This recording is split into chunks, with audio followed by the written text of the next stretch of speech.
네, 저희들이 이게 책으로 하면, 교과서로 하면 65.7번 할 거예요. 복사물을 가지신 분들은 그냥, 7번 한번 찾아보시겠어요? 지난주에 이어서 하는 거니까요. 이제 우리는 그 부분인데, 보이시죠? 근데 이제 제가 그 내용을 좀 읽어보니까, 7번하고, 그 다음에 이제 쭉 내려와서 8번이 있잖아요. 네. 그 다음에, 크게 4번이 보이시죠? 네. 근데 이제 그 부분을 쭉 넘어가서, 그래가지고, 마지막 부분 설명을 하면 될 것 같습니다. 9번은 이렇게, 책으로는 69쪽이고요. 9번. 지금 버나드가 여기서 지금 말하고 싶은 포인트는 뭐냐면은, 이런 부분입니다. 입맞춤에 대해서 주님께서 이제 당신 신실하심을 보여주셔가지고 입맞춤에 대한 약속을 성취를 해주셔야 되는데, 예를 들면 하나님을 사랑하는 경건한 사람이라 하겠습니다. 편의상 경건한 사람들은 입맞춤을 주실 때까지 더 갈망하고, 그 다음에 경건하지 않은 사람들은 어떻게 사는가? 입맞춤 주실 때까지 불평하고 있다. 이거를 좀 구분해서 설명을 하고 있는 겁니다. 그래서 여러 가지로 설명을 했는데, 그냥 어렵게 생각하지 마시고, 그냥, 경건한 사람은 입맞춤이 올 때까지 더 뭐 한다는 거죠? 갈망하고요. 그 다음에 경건하지 않은 사람은 입맞춤이 올 때까지 기다리지 않고 뭐 하고 있다는 거죠, 지금? 불평하고 있다. 그렇게 많이 이해하셨으면 좋겠습니다. 그렇게 하고 이제 넘어갔는데, 그 다음에 이제 또 하나가, 이건 그냥 언어적인 학습인데, 입에 입맞춤이 있고, 입술에 입맞춤이 있습니다. 이게 어떤 표현이냐면은, 입에 입맞춤이라는 거는, 이제 사랑하는 연인끼리 이루어지는 말하는 거고, 입술에 입맞춤도 마찬가지인데, 이 입에 입맞춤은 더 깊은 사랑을 의미합니다. 그리고 입술에 입맞춤은 같은 의미인데, 겸손의 표현입니다. 그러니까 입의 입맞춤은 연인끼리 상호간에 강렬한 어떤 깊은 사랑을 표현하는데, 버나드는 주님께 기도하기를 이 입의 입맞춤이라는 이 자리까지는 나는 감히 하나님께 요구할 수 없고, 단지 당신의 입의 이 두 모양 있잖아요. 이거 입술 이 자리에만 모양이 올라가는 이 자리에만 이것으로도 내게 입맞춤을 해주셔도 감사하겠습니다. 그런 표현이라는 겁니다. 그러니까 이거는 이제 은유적인 개념이기 때문에 이거는 이제 버나드의 겸손의 개념으로 이해하셨으면 좋겠습니다. 그러니까 버나드는 이 입의 입맞춤을 요구하는 것이 아니라 뭘 요구하겠다는 거죠? 입술에 입맞춤을 요구하는데, 그냥 그 편의상 입맞춤이라는 단어로 설명하겠다, 이렇게 설명하는 겁니다. 그러니까는 의미적으로는 이해되시겠죠?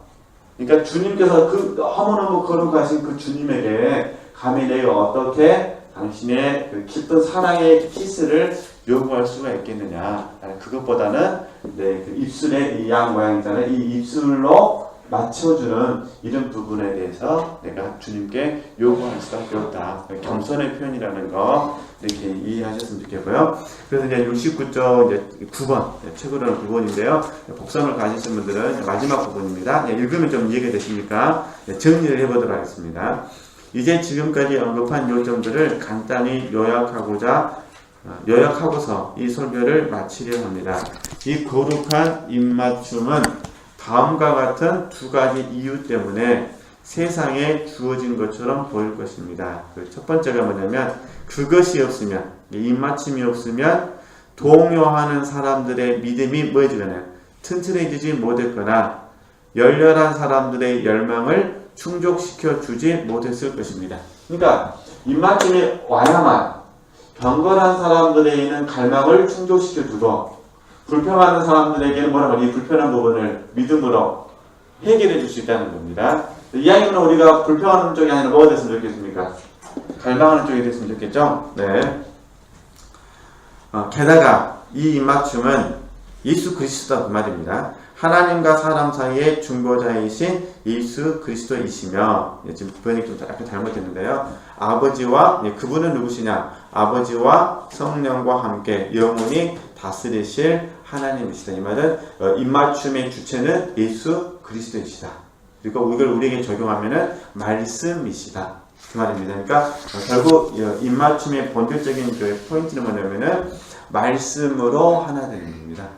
우리가 가지고 있는 성경 말씀 있잖아요. 성경 말씀을 통해서 내 영혼이 그 말씀과 하나가 되어져서 말씀이 내가 되고 내가 그 말씀대로 사라지는 그 자체를 입맞춤이라고 표현한다. 이렇게 이해하셨으면 좋겠습니다. 그럼 설교 3번. 설교 3번 나서요. 이제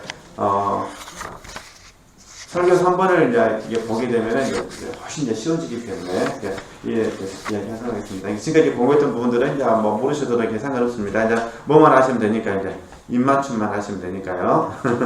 자, 그러면 처음부터 제가 읽으면서 설명할게요. 오늘 다루려는 본문은 우리 자신의 경험에 속한 책입니다. 지난주에 이렇게 해서 말씀을 드렸잖아요. 이건 결국 어떤 부분이냐면은 경험이라는 겁니다. 지금 저희들이 한동안 암송하는 말씀이 들어있잖아요. 하나님의 선하심을 맛보아 알지어다 했잖아요. 이 말입니다. 지금 경험, 하나님의 선하심을 맛보아서 지금 뭐라는 거죠? 알아야 된다는 겁니다. 그죠? 그러니까 말씀과 예수님이시니까 말씀이신 예수님과 나의 영혼이, 세 사람인 영혼이 말씀에 사로잡혀서 내가 이 말씀에 확 들어가게 되는 거죠. 그래서 말씀과 내가 하나가 되는 이 삶을 경험한 사람은 이 부분이 무엇인지 알 수 있을 것이다. 그 말입니다. 솔직히 어떻게 주님께서 우리의 영으로 오셔가지고 우리 입술에 입 맞춰 주시겠어요? 이거는 이제 상징, 메타포라는 개념을 은유로서 설명하는 거고, 그래서 우리에게 어떻게 하시다는 거죠? 말씀이신 주님이 우리에게 오셔가지고 우리 영혼을 풍요롭게 할 수 있다. 그 말이겠죠? 사랑으로 우리를 하나 되게 이끌어줄 수 있다. 이렇게 되면은 우리가 이런 고백을 하게 되잖아요. 나는 없고 이제 누구만 있습니까? 예수 그리스도만. 그래서 이제 오해하시면 안 됩니다. 나는 없고 예수 그리스도만. 그래도 실제 삶을 살 때는 누가 사는 겁니까? 육신인 내가 사는 겁니다. 뭘로 사냐? 믿음으로 사는 거죠. 그죠? 이게 갈라디아서 2장 20절 말씀이잖아요. 그러니까 이제 이 체험이 끝나고 나면 여전히 육은 육이요, 영은 영이 되는 겁니다.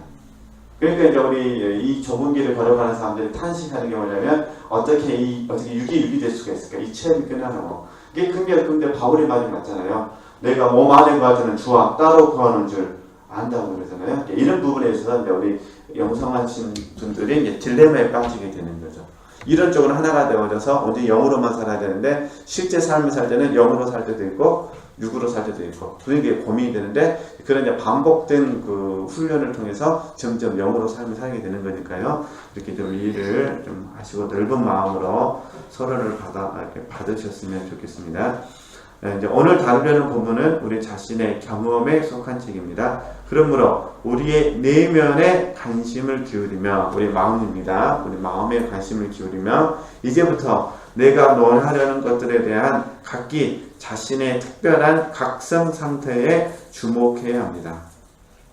우리 중에 진심에서 우러나서 내게 입맞추기를 원하니라고 말할 수 있는 특권을 받은 사람이 있는지 알고 싶습니다. 진정으로 이 말을 할 수 있는 특권을 받은 사람들은 비교적 극소수이지만 이해하시겠죠?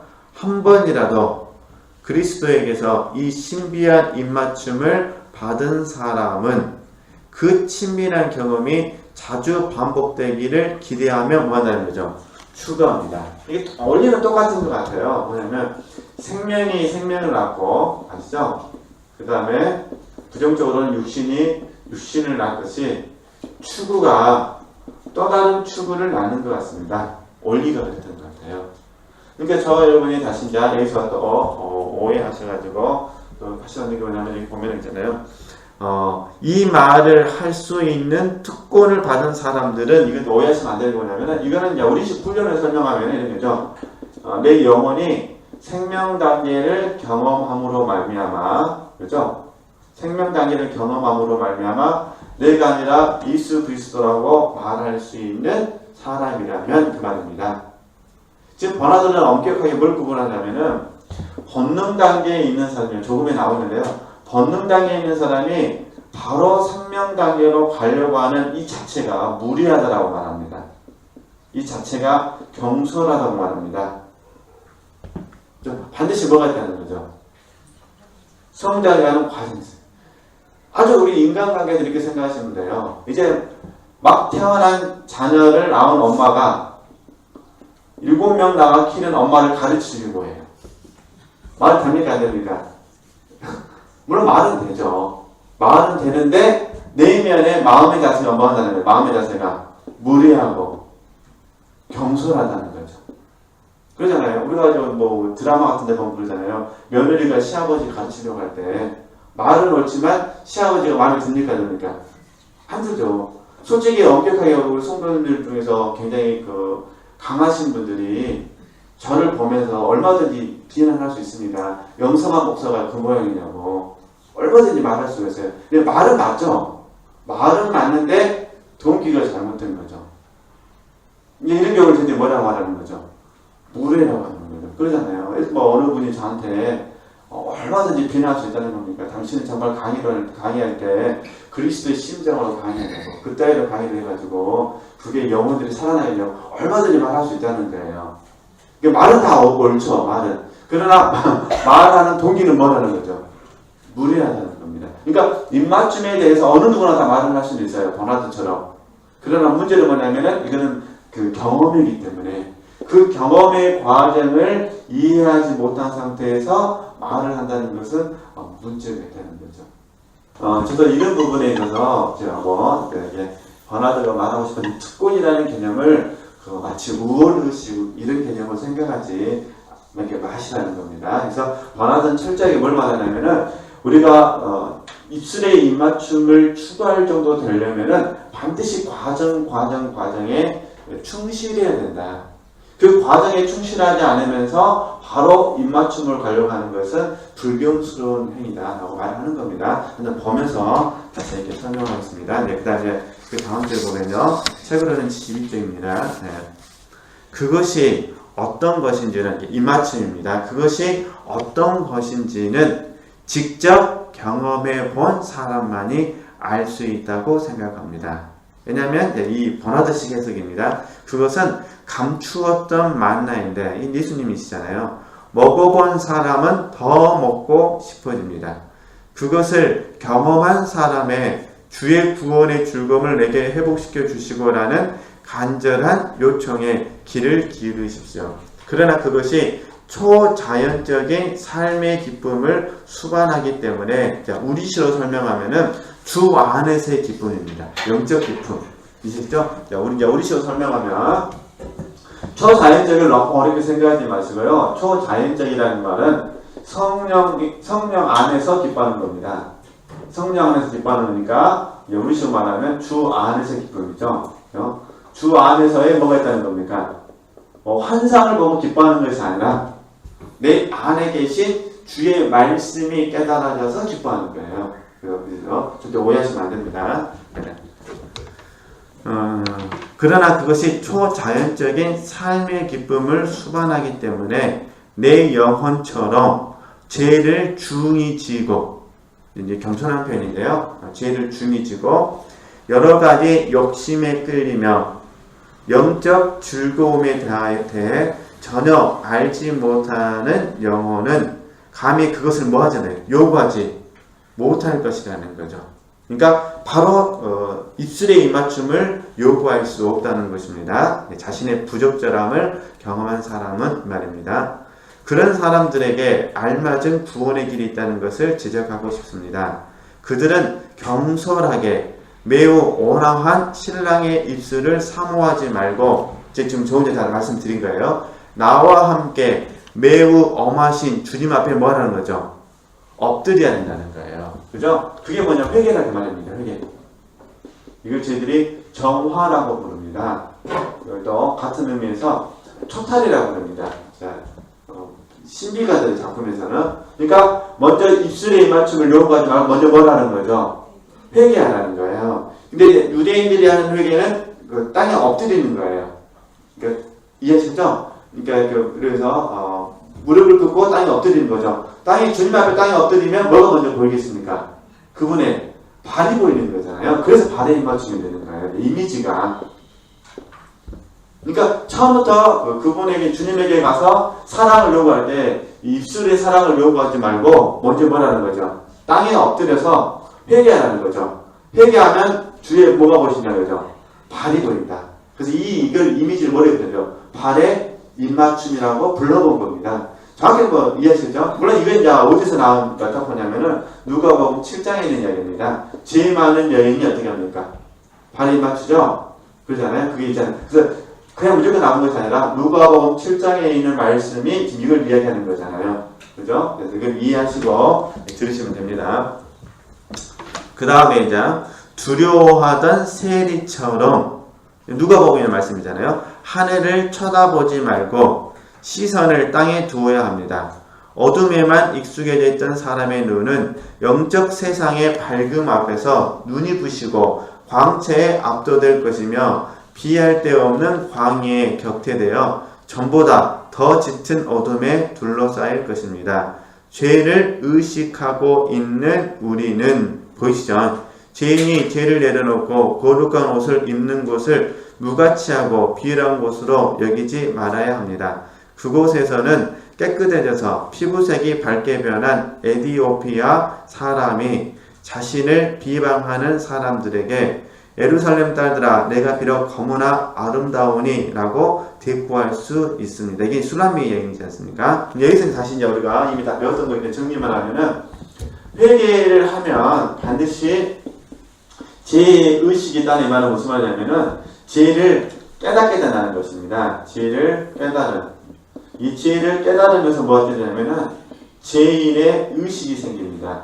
이건 수치심이 아니라 이거는 부끄러움입니다. 부끄러움.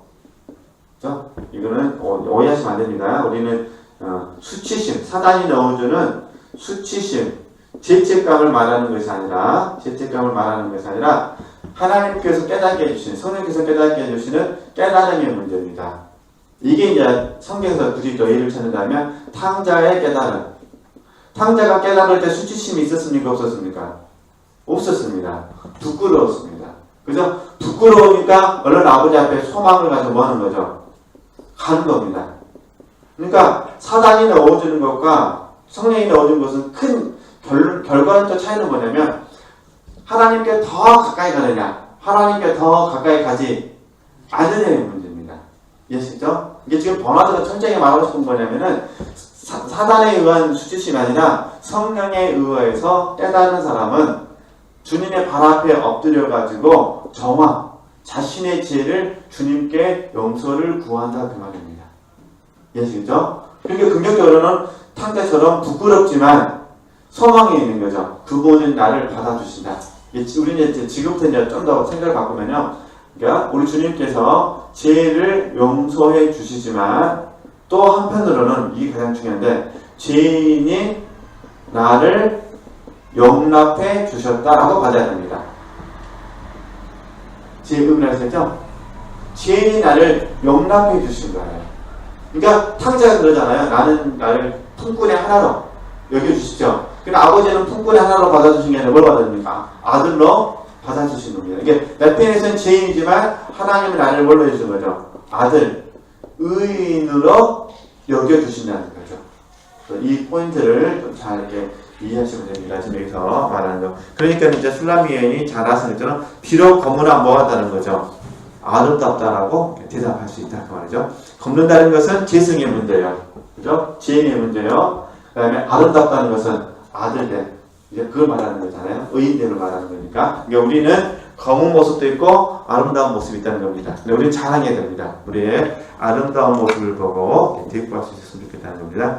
어떤 기술이 그녀로 하여금 이러한 변화를 이룰 수 있게 했는지 또 무슨 근거로 그녀가 그 변화를 얻었는지 질문할 수 있을 것입니다. 나는 그것을 몇 마디로 말해줄 수 있습니다. 그녀는 심히 통곡하고 마음속 깊은 곳에서 탄식하고 존재를 뒤흔들 만큼 회개하며 흐느꼈는데 결국 그녀의 정욕들을 불태우던 악이 깨끗이 씻겨나갔습니다. 아까 제가 회개 말씀드렸잖아요. 하늘의 우호는 예수님이시죠. 속히 그녀를 도우러 오셨습니다. 왜냐하면 그의 말씀이 속히 달리기 때문입니다. 하나님의 말씀이 약이 아니라고 생각하십니까? 그것은 분명히 약입니다. 그것은 사람의 마음과 양심을 감찰하는 강하고 자극적인 약입니다. 하나님의 말씀은 넘어가겠습니다. 잘 아시니까. 우리는 불행을 제거하기 위해서 이 행복한 참여자가 했던 것처럼 자신을 맞춰야 합니다. 땅에 엎드려 그분의 발을 붙잡고 입 맞추고 눈물로 그분의 발이 아닌 우리 자신을 뭐 해야 되는 거죠? 씻어야 합니다. 의미를 잘 해주셔야 돼요. 그러니까 우리가 눈물을 많이 흘려가지고 주님의 발을 씻기는 게 아니라 눈물을 많이 흘려서 우리의 마음을 뭐 한다는 거죠? 씻는다는 거죠. 이게 회개라는 거죠. 그죠? 회개.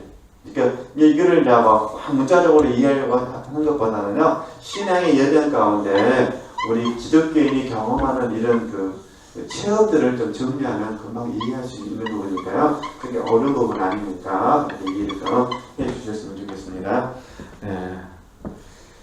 그리하여 목욕장에서 나오는 털 깎인 암양처럼 이렇게 아름답게 보일 것이다 그 말입니다. 그러나 우리는 내 죄사함을 받았느니라는 말씀에 이어 누가복음 7장에 제일 많은 내용이잖아요. 시온이여 깰지어다 내 힘을 낼지어다 거룩한 성 예루살렘이여 라는 말씀을 듣기 전까지는 수치와 슬픔이 가득하여 감히 얼굴을 들지 말아야 합니다. 그러니까 이제 다시 정리하면 주님의 발에 입을 맞추면서 회개했다는 겁니다. 그죠? 회개하고 나서 바로 주님을 쳐다보지 말고 주님께서 나를 일으켜 세워주실 때까지 뭐라는 거죠? 기다리라는 겁니다. 그죠? 주님께서 나를 일으켜 세워줄 때까지 기다리는 걸 이제 뭐라고 하냐면 손에 입맞춤이라고 합니다. 그러니까 손에 입맞춤, 발에 입맞춤에서 손에 입맞춤으로 가는 거는 시간이 한 1년 이상 걸리죠. 열심히 한 사람에 한해서. 열심히 하는 사람은 더 걸릴 수도 있겠지만요. 그러니까 발에 입맞춤에서 근데 이 손에 입맞춤은 언제 맞추냐? 주님께서 손을 내밀어 주실 때. 그죠? 내밀어 주실 때 우리는 입맞출 수가 있습니다. 그래서 그 의미를 한번 보도록 하겠습니다. 비록 그 발에 입을 맞춤으로써 시작은 했지만 입술에 입을 맞추려는 충동을 받아 즉시 일어나려 해서는 안 됩니다. 그죠? 이게 욕심이잖아요. 그 사이에 거쳐야 할 단계가 있습니다. 즉 손에 입을 맞춰야 합니다. 이에 대해서는 다음과 같이 설명할 수 있습니다. 만일 예수님이 나에게 내 죄사함을 받았느니라고 말씀하셨지만 내가 죄 짓는 일을 중지하지 않는다면 그 말씀이 무슨 유익이 있겠습니까? 이해하시겠죠? 내가 옷을 벗은 후에 다시 입는다면 무슨 유익이 있겠습니까? 발을 씻은 후에 다시 더럽힌다면 발 씻은 것이 무슨 유익이 있겠습니까? 나는 오랫동안 웅덩이에 빠져 온갖 종류의 악으로 더러워져 있었습니다. 만일 내가 다시 그곳으로 돌아간다면 나의 상태는 처음 그곳에서 뒹굴던 때보다 더 좋지 못할 것입니다. 또 나를 치유해 주신 분이 자비를 행하시면서 내가 나았으니 더 심한 것이 생기지 않게 다시는 죄를 범하지 말라고 말씀하신 것을 기억합니다. 그러나 내가 범죄를 되풀이하여 전보다 더 좋지 않은 상태로 끝맺음을 하지 않으려면 나에게 회개의 은혜를 주셨던 분이 또한 인내할 힘도 뭐 하는 거죠? 주셔야 한다는 거죠. 그죠? 예수는 덕목이 이걸 저희들이 덕을 쌓는다고 하는데, 자, 여기서 이제 이 덕을 또 오해하시는데, 이게 뭐냐면은, 우리식으로 말하면은, 영성 훈련을 통해서 영적인 사람으로 준비되는 겁니다. 자, 우리식으로 설명하면. 그죠? 물론 이제 영적인 사람을 준비하는 것이 이제 책들을 잠깐 설명하면은, 이제 인내도 해야 되고요. 뭐 조금 있으면 뭐 절제도 나오고 그렇습니다. 그러니까, 이런 식으로 이제 주님께서 내게 더 한 단계 진보해가는 과정 가운데 손을 내밀어 주실 때 그 손에 입 맞추기 전에 뭘 해야 되는 거죠? 내가 영적으로 준비를 해야 된다. 이렇게 이해하시면 됩니다.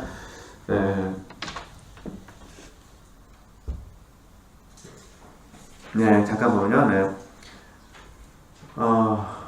그러므로 나는 그분이 없으면 아무것도 할 수 없습니다. 비록 내가 회개하지만 만일 그분이 갑자기 나에게서 도움의 손길을 거두신다면 정말 슬플 것입니다. 그러겠죠? 내가 예배를 드리는데 하나님께서 내 예배를 받아주지 않으시면 그것도 슬플 똑같은 원리잖아요. 나는 혼자서는 아무것도 할 수 없습니다. 회개할 수도 없고 인내할 수도 없습니다. 그렇기 때문에 나는 기도할 때는 같은 말을 되풀이하지 말아라는 지혜자의 충고에 주목합니다.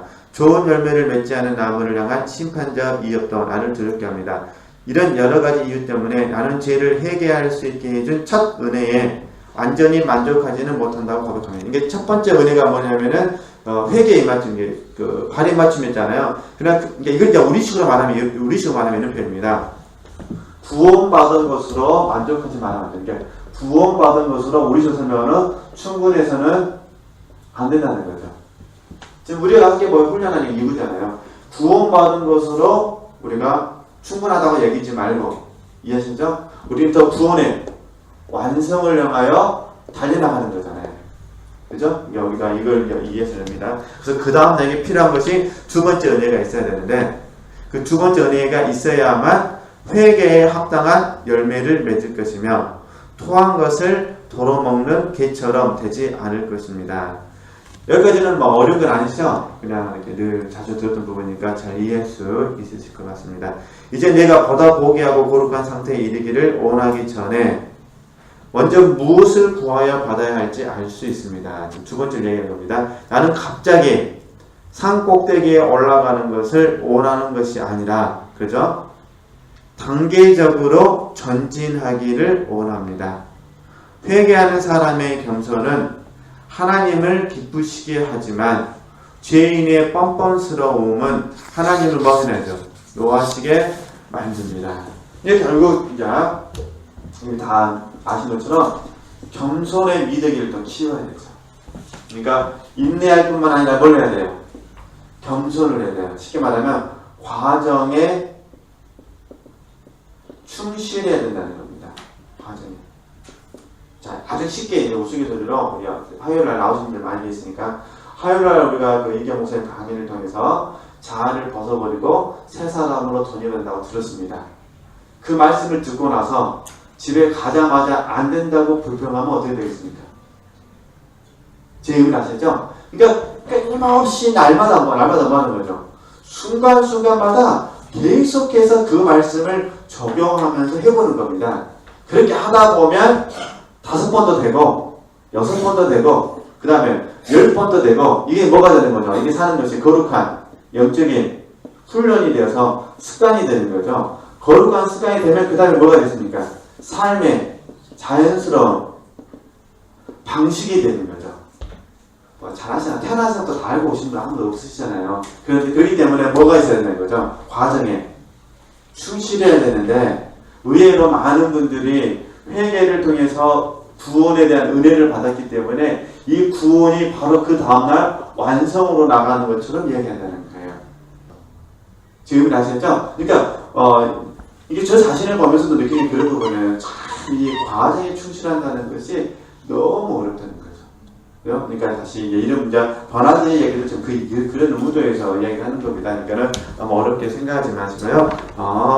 다시 이제 우리가 이런 시간들을 통해서 과정에 내가 부족한 부분에서 어떻게 보충을 해야 될 것인가 한번 생각해보는 시간이 좀 되었으면 좋겠습니다. 자, 그러면 다시 이제 76페이지 맨 위에서부터 보면요. 감당하지 못할 것을 구하지 않고 힘에 겨운 것을 쫓지 않는다면 쉽게 하나님을 더 많이 기쁘시게 할 것입니다. 그죠? 겸손해야만 하게 되는 거니까요. 근데 이게 어렵잖아요. 네. 발에 입을 맞추는 데서 입술에 입을 맞추는 것으로 뛰어오르는 것은 무서운 도약이므로 권장할 수 없는 접근 방식입니다. 잠시 생각해 보십시오. 아직도 죄의 먼지 때문에 더러워져 있는데 감히 그 거룩한 입술을 만지렵니까? 어제 구덩이에서 끌어올려진 우리가 오늘 그분의 영광스러운 얼굴을 대면하기를 원합니까?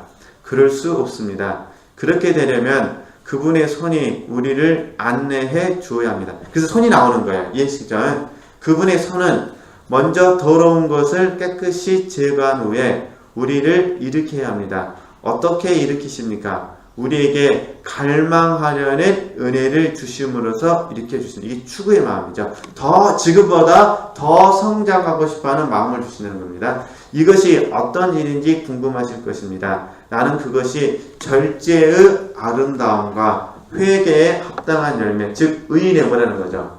그죠? 그러니까 여기 다시 세 번째 쓰면은 절제 나왔고요. 그 다음에 네 번째는 회개에 합당한 뭐라는 거죠. 열매라는 겁니다. 그죠? 그러나 오해하시면 안 됩니다.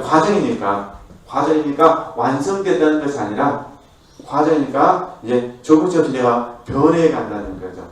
우리가 이런 그 상대방의 그런 부분들을 이해하면 마찬가지로 우리도 과정에 충실을 해야 되기 때문에 한순간에 우리가 변화되는 것이 아니라 저와 여러분의 변화가 이래서 어려운 것 같습니다. 점진적인. 이론적으로는 너무 쉽습니다. 이론적으로는 1분이면 끝납니다.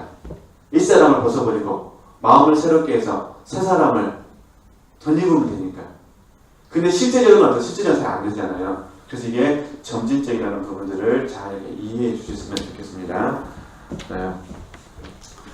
그것들은 우리를 걸음더미에서 들어세워 하늘을 날려는 희망을 품게 해줄 도구들입니다. 그러한 은혜를 받을 때에 우리는 그분의 손에 뭐 해야 되는 거죠? 입을 맞춰야 합니다. 이것은 이제 손에 맞춤입니다. 다시 말해서 우리 자신이 아닌 그분에게 영광을 돌려야 합니다.